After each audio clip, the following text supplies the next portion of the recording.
Hello Pride fans, my name is Matt Hume. Tonight we're going to do something unique. I'm going to sit with you and judge the fights right alongside live during the matches. Hopefully this will give you a better enjoyment of the fights, and right now I want to give you a brief education in how we go over judging criteria in Pride. Pride has a unique and effective system of scoring fights that go to a decision. I'm going to explain that system to you now. The first criteria that we use is ippon. For the purposes of you home viewers, ippon means the effort to finish the fight.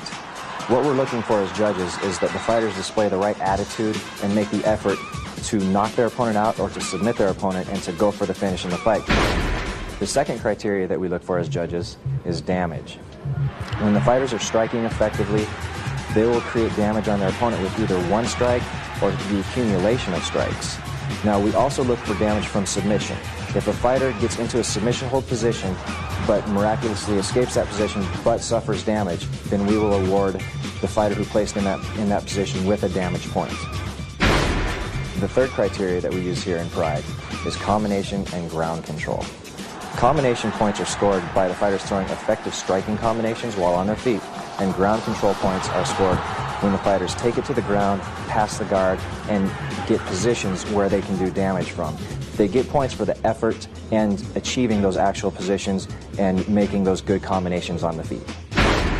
The next criteria that is equally important is takedown and defense.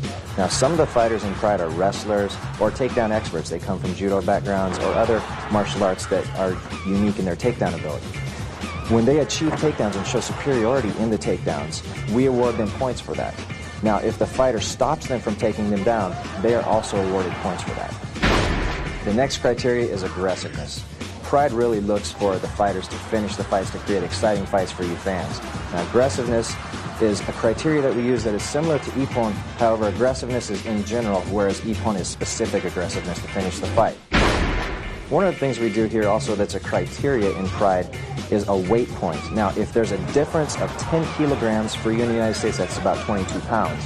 If there's a difference between the fighters, as you will see in one of the matches tonight, the lighter fighter is awarded a point in each round to begin the fight, so that heavier fighter has to make that point up with other criteria. Okay, if the referee awards a yellow card to a fighter, that means the fighter has either got that card for stalling or for intentionally breaking a rule.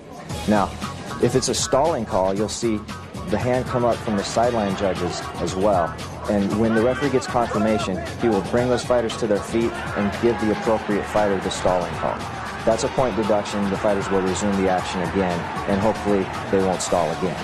Now, the other way to have a point deducted is by intentionally breaking the rules.